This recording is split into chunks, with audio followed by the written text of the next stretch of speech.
Dicho esto, les dijo después: nuestro amigo Lázaro duerme, mas voy para despertarle. ¿Qué les parece si nos colocamos en pie y oramos?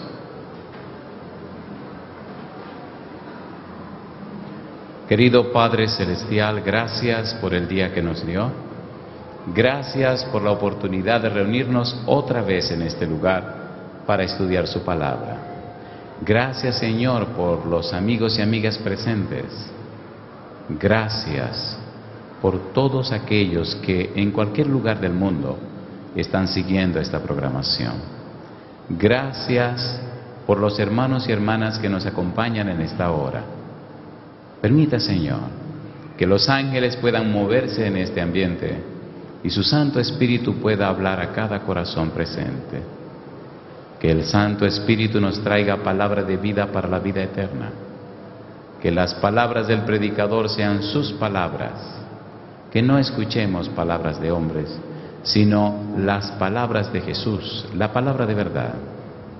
Y que cada persona que reciba esta palabra sea tocada con el poder del Espíritu Santo. Señor, en su mano santa nos entregamos. Diríjanos ahora y siempre. Lo pedimos en el nombre de Jesús. Amén, Señor. Amén.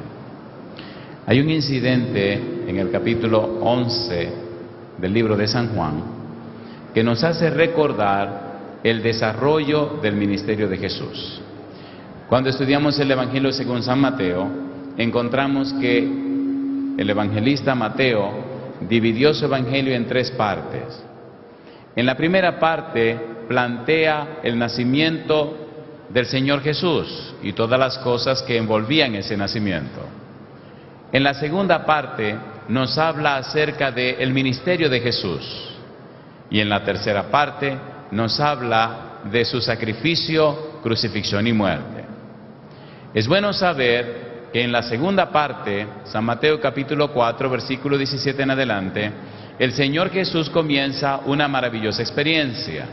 En el capítulo 4 aparece la frase: y una gran multitud le seguía. En el capítulo 5, 6 y 7, Jesús presenta lo que se conoce como el Sermón del Monte. En la presentación del Sermón del Monte, Él presenta los principios, las declaraciones, los capítulos o artículos de la constitución del reino de la gracia. Mateo 5, 6 y 7 son fundamental en la vida del cristiano. Pero es bueno saber que después que termina de hacer o presentar el Sermón del Monte, el Señor Jesús comienza un circuito de predicación. Y en el circuito de predicación, en el Evangelio según San Marcos, está más descrito en forma precisa. Él presenta tres eventos, tres incidentes, tres actividades donde muestra cómo Él es todopoderoso y puede acabar con los cuatro grandes miedos que tienen los seres humanos. Número uno, los seres humanos temen a los fenómenos de la naturaleza. Los seres humanos temen, número dos, a los demonios. Número tres, los seres humanos tienen terror a la enfermedad. Y número cuatro, los seres humanos temen a la muerte. Cuatro grandes miedos. Y el Señor Jesús, en una forma tan interesante, presenta claramente que Él es todopoderoso. Después de presentar el Sermón del Monte, después de hablar de la teoría del Evangelio, después de presentar los capítulos y artículos de la Constitución de la Gracia, ahora sale con los discípulos al campo. Vamos a la práctica ahora. Y cuando sale a la práctica en el lago de Galilea, se encuentra con una terrible tormenta. Se duerme en medio de la tormenta. Y cuando los discípulos están más desesperados, entonces Jesús se despierta y con dos palabras el asunto se resuelve: calla, enmudece. El viento se paró, el mar se aquietó, las nubes se disiparon y los discípulos preguntan: ¿quién es este que aún el viento y el mar le obedecen? La gran pregunta es: el Señor Jesús viene del cielo a la tierra ¿para hacer qué? Número uno, para buscar a sus hijos, Número 2, para pagar el precio de sus pecados. Número 3, para morir en su lugar. Número 4, para levantarse de la muerte. Y número 5, para interceder por ello en el reino de los cielos. Pero no los deja solo, sino que envía el Espíritu Santo. Después que cruzan el lago de Galilea y llegan a la frontera de Gadara, se encuentran con un endemoniado gadareno. Cuando el endemoniado corre hacia Jesús y los discípulos salen corriendo y en su carrera se olvidan del Señor Jesús. Jesús se detiene para recibir y enfrentar al endemoniado. Cuando el endemoniado se acerca, levanta a Jesús su mano y entonces cae de rodillas delante del Maestro. ¿Qué tienes conmigo, Jesús Nazareno? ¿Por qué has venido a atormentarme antes de tiempo? Jesús le pregunta, ¿cómo te llamas? Y el endemoniado le contesta, Legión me llamo porque somos mucho. Cuando hablamos de una legión, en ese momento histórico, durante ese incidente, en esa época, descubrimos lo siguiente. Número 1, una legión romana tenía 500 soldados de caballería, pero también tenía 6,000 soldados de infantería. 500 soldados a caballo, 6,000 soldados a pie. Si este demonio se llamaba legión, entonces en este hombre había 6,500 demonios. ¿Alguna vez ha oído hablar de los demonios? A ver si o no. Oigan, ¿le parece bien si hacemos un chismecito ahora? ¿Sí? A ver si o no. ¿Quieren que les diga dónde viven los demonios? No le va a gustar. ¿Quieren saber? No me diga después que se le erizó la piel, que le dio miedo, que no pudo dormir. Usted que está de curioso, ¿qué hay? ¿Lo hacemos o no lo hacemos? ¿Lo leemos en la Biblia? ¿Sí o no? Hace algunos años estaba en un lugar, hice una travesura. A uno de los temas le puse las vacaciones del diablo. Ay, mamacita linda. Esa noche que tocaba hablar de las vacaciones del diablo, no vino nadie. A la noche siguiente, otra vez se llenó la sala. Y les pregunté, ¿por qué no vinieron anoche? Y alguien muy sincero dijo, porque usted iba a hablar de las vacaciones del diablo. Le dije, pues está bien, esta noche les voy a hablar de las vacaciones de Satanás. ¿Qué le parece? Y se quedaron muy serios. Ok, ¿quieren o no quieren lo que les dije? San Mateo capítulo 12. Recuerde que vamos a hacer esto porque usted lo pidió. Y aquí estamos para servirle al cliente. San Mateo capítulo 12, versículo número 43. ¿No le va a gustar? Dice el Señor Jesús, cuando el espíritu inmundo sale del hombre, anda por lugares secos buscando reposo y no lo halla. ¿De dónde salió? ¿De dónde salió? Cuando el espíritu inmundo sale del hombre, anda por lugares secos buscando reposo y no lo halla. Entonces dice, volveré a mi casa de donde salí. ¿Cómo le llama el espíritu inmundo al hombre? Mi casa. ¿Todavía quieren seguir oyendo? ¿Seguro? ¿Seguimos o no seguimos? Bien, seguimos. Qué bueno. Entonces dice, volveré a mi casa de donde salí, y cuando llega, la halla desocupada, barrida y adornada. Entonces va y toma consigo otros 7 espíritus peores que él, y entrados, ¿qué dice ahora? Moran allí, y el postrer estado de aquel hombre viene a ser peor que el primero. Así también acontecerá a esta mala generación. ¿Qué es lo que está diciendo Jesús?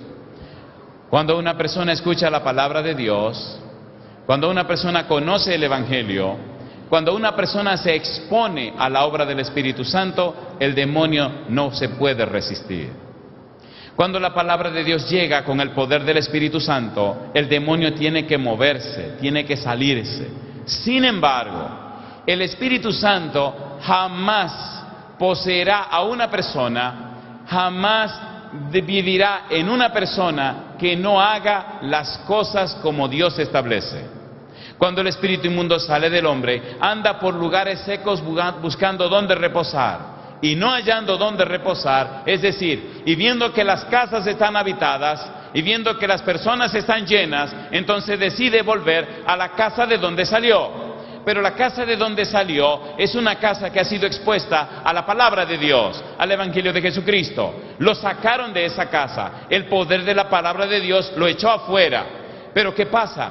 La casa está desocupada, la casa está barrida, la casa está adornada. ¿Por qué? La palabra de Dios limpia, la palabra de Dios organiza, la palabra de Dios establece un principio. Sin embargo, hay un acto que debe hacerse para que el Espíritu legalmente venga a vivir en esa casa. Cuando los judíos escucharon el sermón de Pedro, después de recibir la unción del Espíritu Santo en el día de Pentecostés, hicieron una pregunta clave. Hechos capítulo 2. Hechos capítulo número 2, versículo 37. Pedro predica su sermón, la gente se conmueve, Pedro habla de Jesús, Pedro predica con el poder del Espíritu Santo, las personas son tocadas y entonces gritan, versículo 37. Al oír esto, se compungieron de corazón y dijeron a Pedro y a los otros apóstoles: varones hermanos, ¿qué haremos?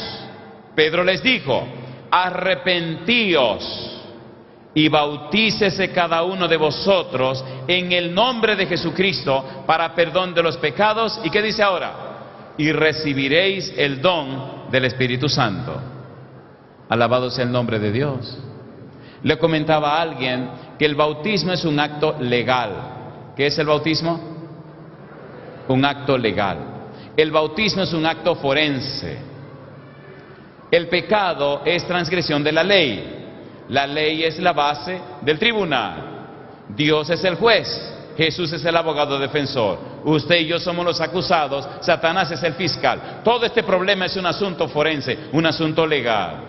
De manera que hay un principio establecido. Salmo 51:5, David dice que fue formado en pecado y que su madre lo concibió en pecado. Por tanto, si mi mamá es pecadora, mi papá es pecador, entonces yo soy pecador. Y si yo soy pecador, entonces estoy naciendo separado de Dios, porque el pecado es separarse de Dios. Tiene que ocurrir algo para que mi vida vuelva de regreso a Dios. ¿Recuerdan el sueño de Jacob? A ver, ¿sí o no? ¿Recuerdan el sueño de Jacob? ¿Con qué se enseñó Jacob? Con una escalera. ¿Dónde estaba apoyada la escalera? En la tierra. ¿Hasta dónde llegaba? Hasta el cielo. ¿Quién estaba al final de la escalera? Estaba Dios. ¿Y los ángeles qué hacían? Subían y bajaban. ¿Por qué? Por la escalera. Un puente entre la tierra y Dios. ¿Quién es el puente entre nosotros y Dios? San Juan capítulo número 1. Vamos rapidito, por favor. Y le dijo: de cierto os digo, de aquí adelante veréis el cielo abierto y a los ángeles de Dios que suben y descienden sobre el Hijo del Hombre. En el bautismo, la persona reconoce a Jesús como el que le va a comprar. En el libro de Hebreos capítulo 3 versículo 6 dice que nosotros somos una casa. En 1 de Corintios capítulo 3 versículo 16 dice que somos un templo para el Espíritu Santo. En el capítulo 6 versículo 19 dice que este templo es propiedad de Dios. Y en el versículo 20 del capítulo 3 de 1 de Corintios dice que este templo es comprado por precio. El precio, la sangre de Cristo Jesús. ¿Qué pagó Dios para comprarnos? La sangre de Cristo Jesús. ¿Cuándo se realiza la transacción? Dios viene a tu vida y te dice: como naciste pecador, la paga del pecado es la muerte. Ahora mi hijo murió en la cruz, tu muerte. Yo quiero darte mi perdón.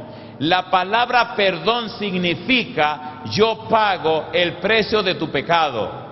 Yo pago los platos que tú rompiste. Yo recibo los azotes que tú mereces. Y en el acto del bautismo se cierra la transacción. El bautismo es una declaración pública ante los hombres, ante los ángeles del universo, de que usted decide voluntariamente ser propiedad de Dios para que su casa, para que su templo sea morada del Espíritu Santo. El acto del bautismo es un acto legal, donde los ángeles presentes, donde Dios presente, donde el Espíritu presente, donde Satanás presente con sus demonios, se certifica que ahora la persona es propiedad de Dios, ahora es hijo de Dios, ahora es miembro de la familia de Dios y ahora es morada del Espíritu Santo. ¿Se entiende lo que estoy diciendo? ¿Se entiende o no se entiende? Es un acto legal. Usted no se bautiza porque, ni se bautiza para. El acto del bautismo es un reconocimiento claro de que su casa, su vida, su templo, su todo, usted decide por su voluntad, por su libre albedrío, porque usted lo decidió así, usted decide ahora ser propiedad de Dios. Y claro está, pertenece a la iglesia. Alabado sea el nombre de Dios. ¿Han oído hablar del libro de la vida? A ver, ¿sí o no? ¿Han oído hablar del libro de la vida? En ese libro están registrados los nombres de aquellos que vivirán en el reino de los cielos.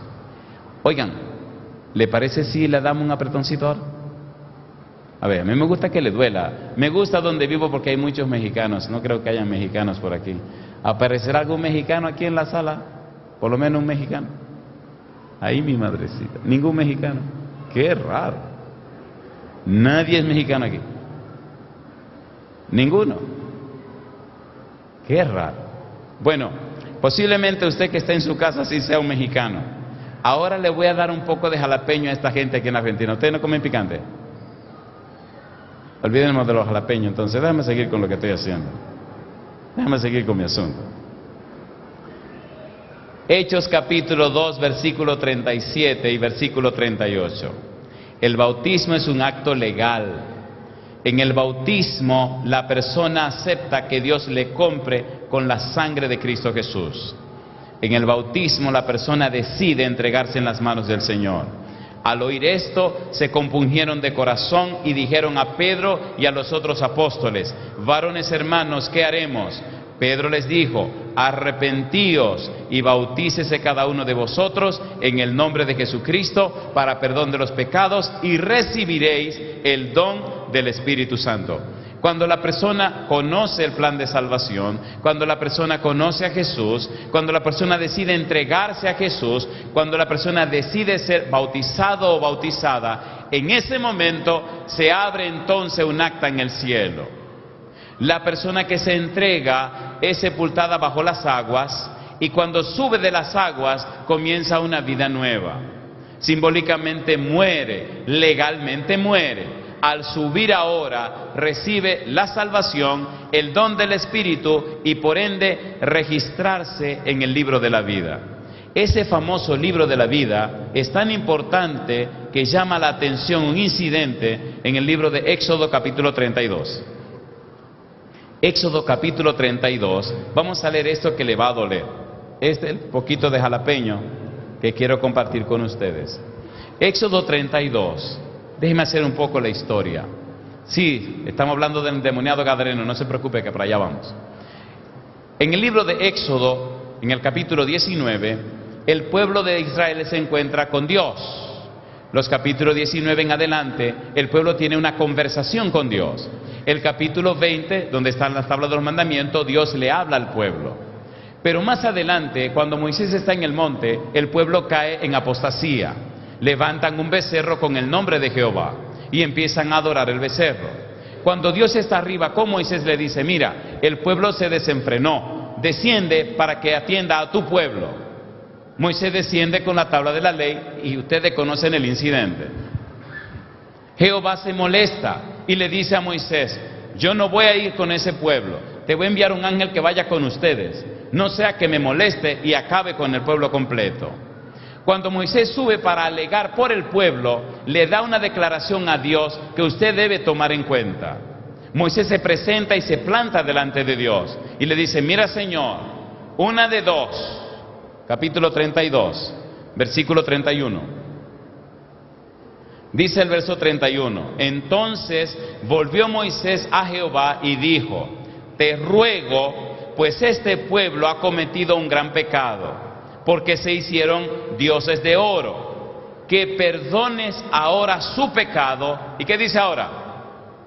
Y si no, ráeme, bórrame ahora de tu libro que has escrito. ¿Qué le pidió Moisés entonces? Si tú no vas a perdonar al pueblo, bórrame de tu libro. ¿Hay libros en el cielo? Sí, Señor. ¿Hay un libro llamado de la vida? Sí, Señor. ¿Está el libro de Moisés en ese libro? Sí, Señor. Pero ahora le dice a Dios, si tú lo vas a rechazar, entonces bórrame a mí también de ese libro. Oiga la respuesta de Dios.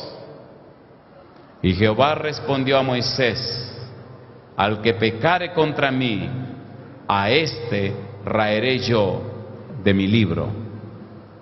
¿A quién borran del libro?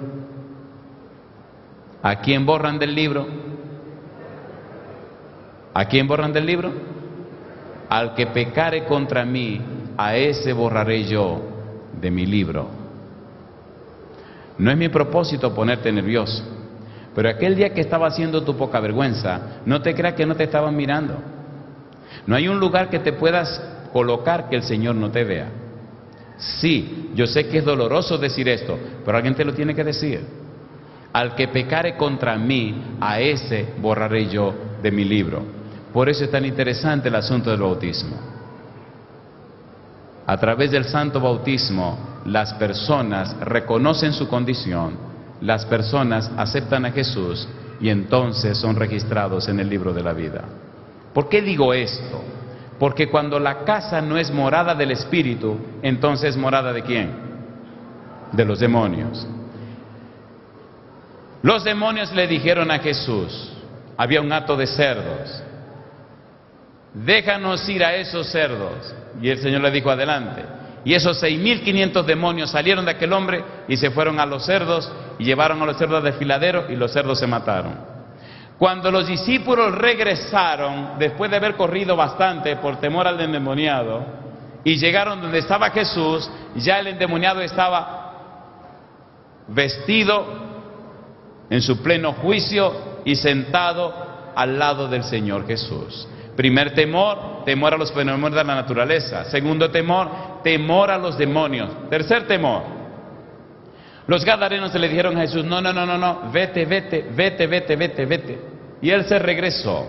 Cuando cruzaron el lago y llegaron a la ciudad, el Señor Jesús se encontró con Jairo, el principal de la sinagoga. Jairo tenía una niña que se estaba muriendo y le dijo, maestro, ven a mi casa, que mi hija está muy enferma, pon tu mano sobre ella para que sane. Cuando Cristo iba desde ese punto hasta la casa de Jairo, la gran multitud le seguía. Una mujer que hacía 12 años estaba enferma de un flujo de sangre, se lanzó a la multitud y decía en su mente, si yo toco el manto de Jesús, me sano. La gente lo aprieta, la gente lo empuja y la gente no lo deja avanzar.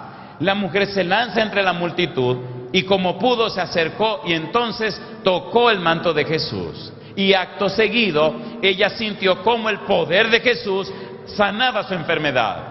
Jesús se detuvo, la gente se detuvieron también. Y él preguntó, ¿quién me ha tocado? Pedro, que siempre contestaba, le dice, ¿cómo dices tú, maestro, quién me ha tocado? Si la gente te aprieta de un lado y te empuja del otro. Y él contesta, no, alguien me ha tocado porque yo sentí que de mí salió, ¿qué cosa? Poder.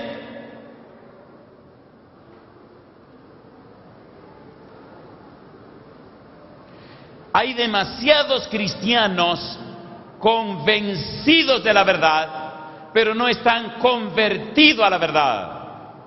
Hay demasiada predicación basada en conocimientos y en informaciones, pero hace falta predicar el Evangelio con el poder del Señor Jesús.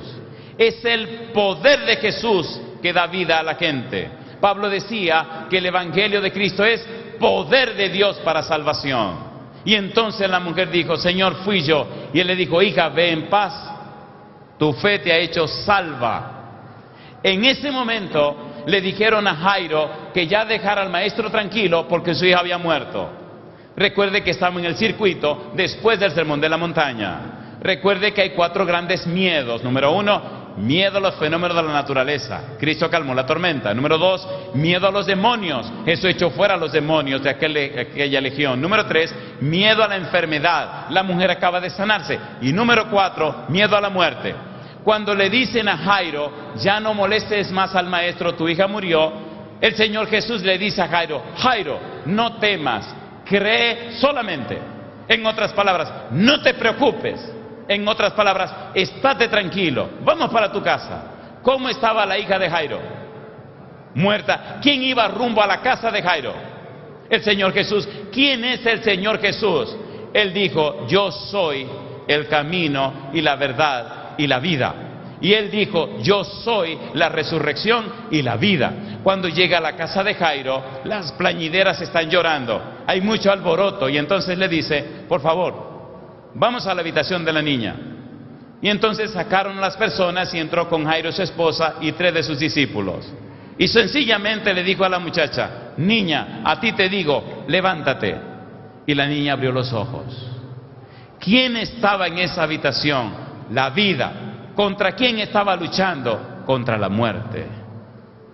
Cuando una persona conoce a Jesús, cuando una persona se entrega a Jesús, cuando una persona se dedica a Jesús, entonces tiene a su lado, tiene en su haber, tiene a su favor un poder que vence la tempestad, un poder que vence a los demonios, un poder que vence la enfermedad y un poder que es capaz de vencer a la muerte. ¿Es así o no es así? A ver, ¿sí o no? ¿Ha estado usted alguna vez para morir y lo ha levantado el Señor de la muerte?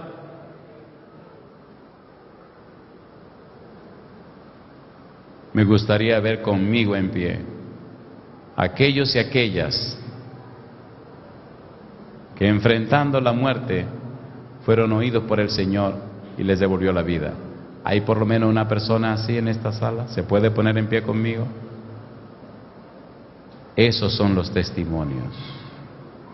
Ese es el Evangelio. Ese es el Evangelio. Palabras lindas las dice cualquiera, pero lo que ustedes vivieron nadie se lo puede quitar. ¿Sí o no? Me dice el doctor Luis Ubiera, joven, no hay nada que la medicina pueda hacer. Y yo me reí por mi ignorancia, porque de verdad que el negro estaba para irse para el otro barrio. Y le dije, ¿usted terminó? Dice, sí, terminé. Se pueden sentar. Y entonces le dije, ok, ahora voy a mi médico. Dice, no, joven, no pierda su tiempo. Yo soy especialista en esto. Lo que yo le estoy diciendo se lo va a decir cualquier médico.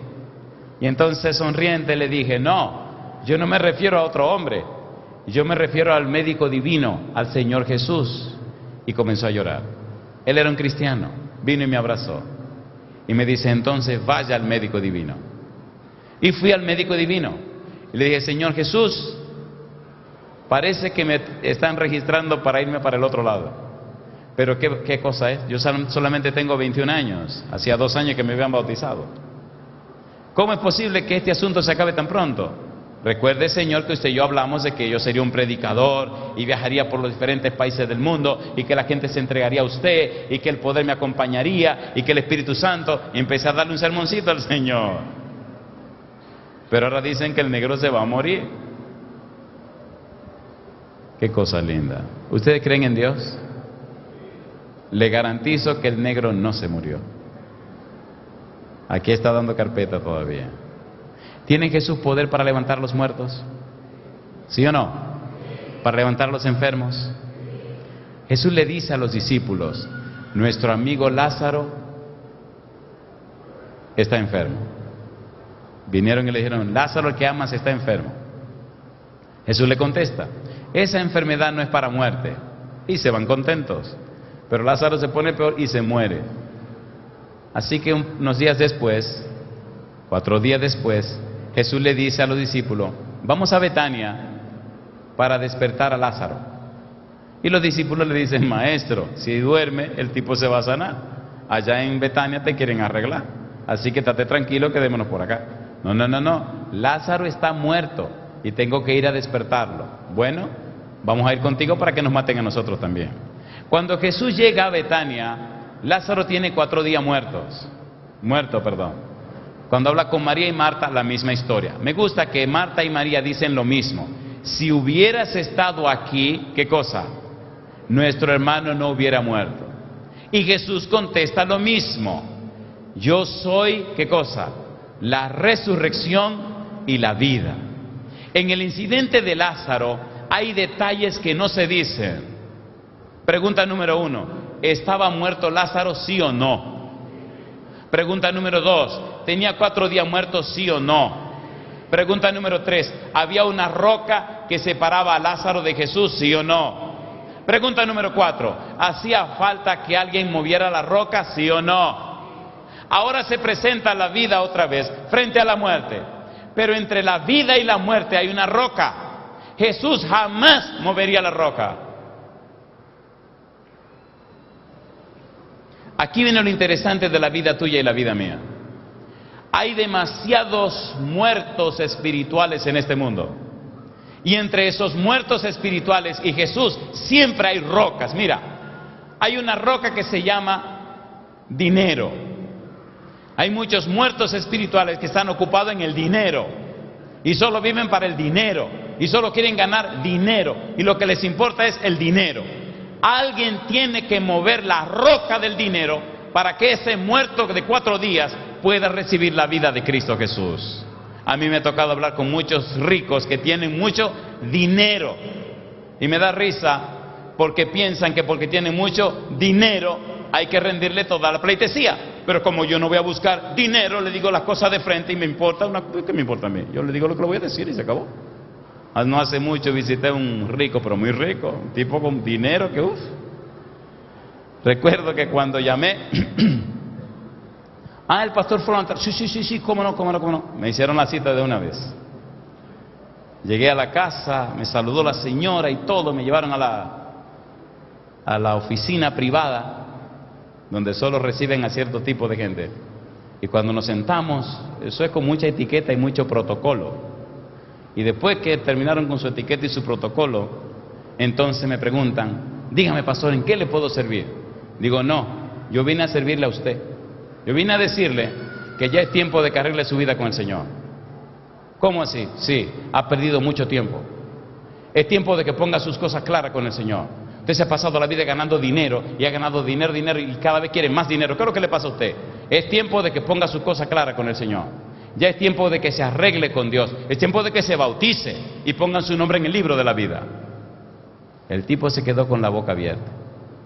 Le digo, déjeme decirle una cosa, querido. Entre usted y un perdido no hay ninguna diferencia. O se entrega a Jesús o se va a perder con todo y su dinero. ¿Se acuerdan del joven rico? ¿Se acuerdan o no se acuerdan?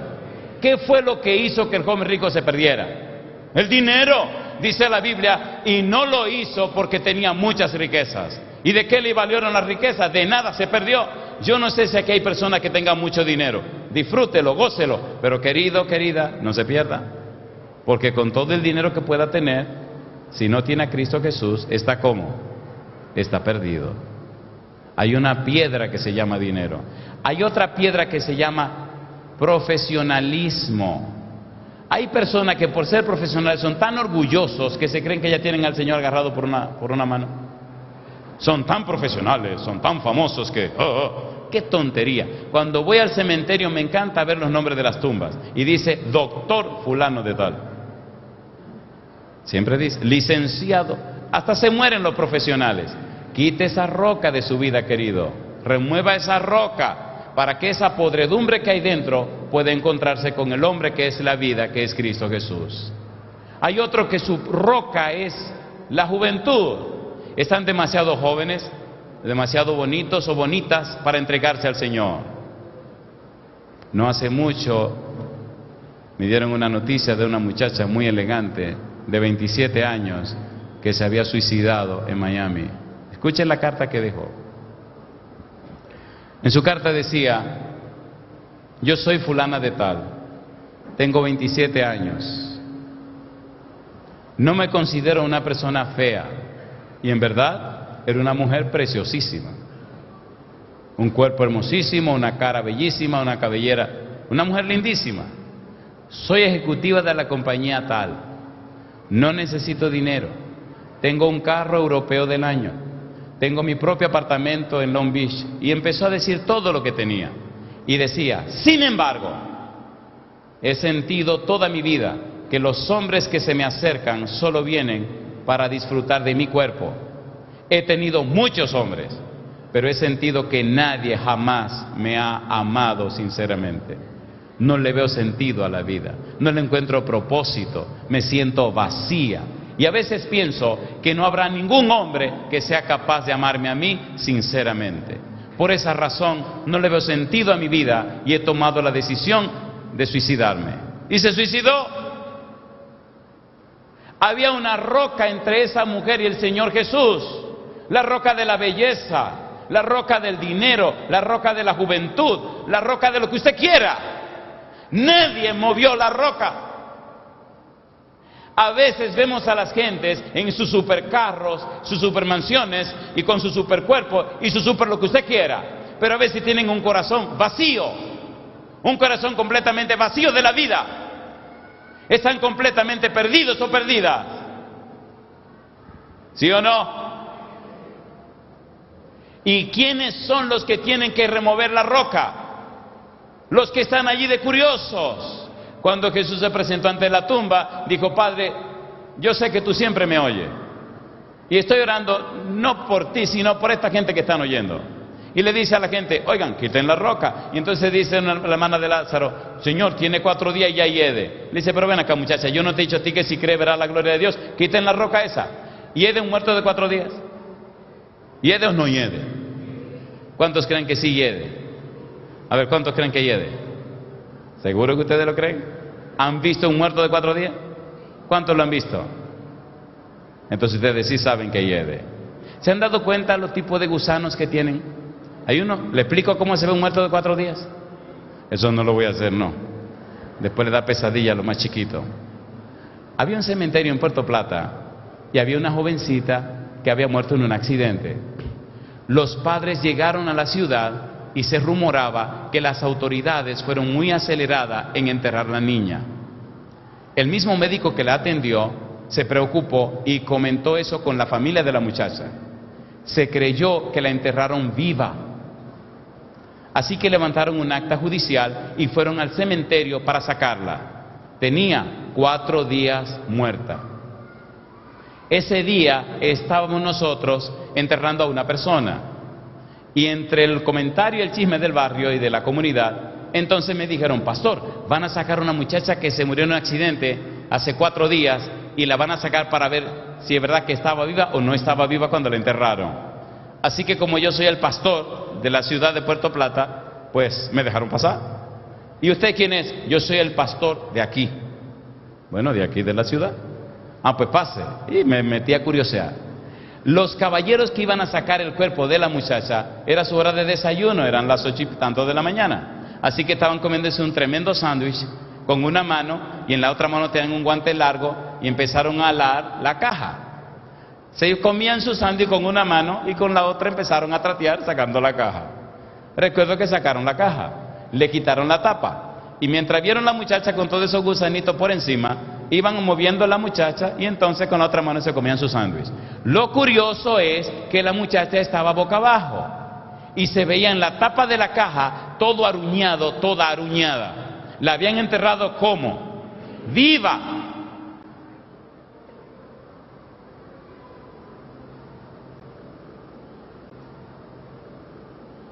En la vida cristiana hay muchos muertos en vida. Se creen cristianos, pero no son nada. Se sienten confiados y tranquilos y saben que su situación delante de Dios no es buena. ¿Sí o no? ¿Sí o no? Oigan, ¿ponemos caliente esta cuestión? A ver, ¿la calentamos? Díganme que sí o no, aunque le duela. Vamos a ser honestos. ¿Verdad que nuestra vida cristiana hoy por hoy no es lo que debería ser? ¿Sí o no? ¿Verdad que no estamos lo suficientemente comprometidos con Dios como para mover las piedras de la gente para que el Espíritu y el poder de Dios pueda ayudarlos? A veces ni siquiera nuestra propia familia. Somos indiferentes hasta nuestra propia familia.